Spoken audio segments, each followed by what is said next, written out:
Sur la planète Ibis, les humains vivent d'une manière très difficile. En effet, étant quand même assez avancés, ils ne sont pas les maîtres dominants sur cette planète.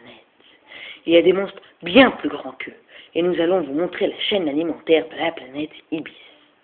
Tout d'abord, il y a l'herbe. L'herbe est mangée par la vache.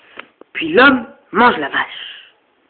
L'homme est à son tour mangé par une tortue ninja, une espèce de dinosaure, qui sert de repas aux ours géants, qui est dévoré par l'espèce des Tichios. Les Tichios sont à leur tour mangés par les Salcabots, qui sont mangés par les Babares, qui sont mangés par les petits ours bruns, qui sont mangés par les Donalds, qui sont bouffés par les gros minets, ils sont dévorés par les crocos, et Mama Ours est à la tête de la chaîne alimentaire. Mais en fait, elle ne s'arrête pas là. En effet, les humains chassent les Mama Ours et s'en nourrissent. À la fin, nous avons une chaîne alimentaire très distincte. Notre histoire commence dans la petite ville humaine de Bron, une ville calme et sereine. C'est quoi ça?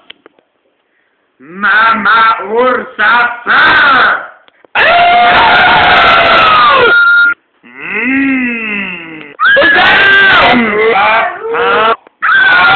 Allez, go, go, go, go, go, go, go! En position! Feu!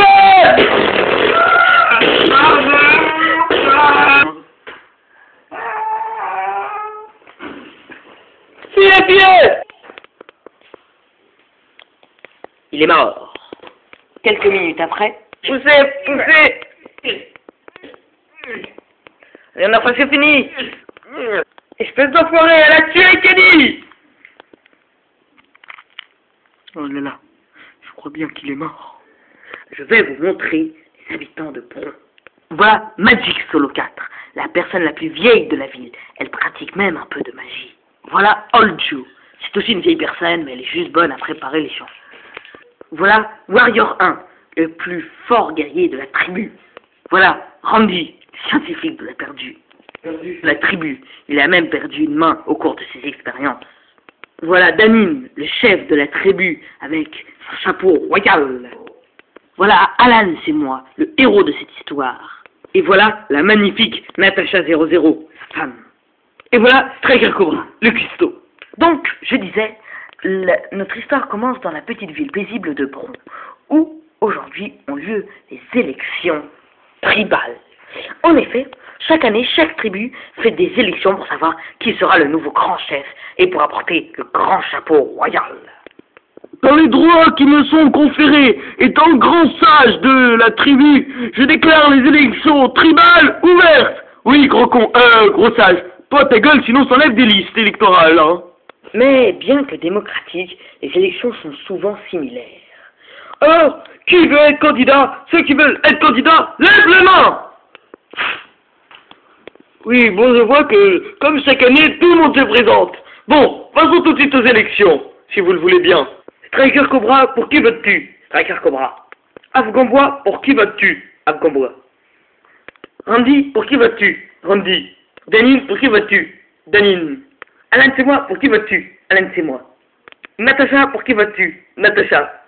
Old Joe, pour qui votes-tu? Old Joe. Bon, les élections sont toujours pareilles. Tout le monde a voté pour soi. Et donc, le nouveau chef de la tribu est, comme d'habitude, Denine. Eh oui. En effet, Denine a été élu une fois grand chef, car un des membres, tellement con il est, a voté pour lui sans s'en rendre compte. Et il est chef maintenant depuis plus de 40 ans. Danine, lève-toi et viens porter le chapeau royal. Te voilà beau maintenant. Montre-toi devant tes citoyens. Citoyens, acclamez-moi. Sale con. Alors maintenant, si vous le voulez bien, attends. Et ils mangèrent avec leur appétit habituel. Mais, loin de cette charmante compagnie, se trouve... la jungle.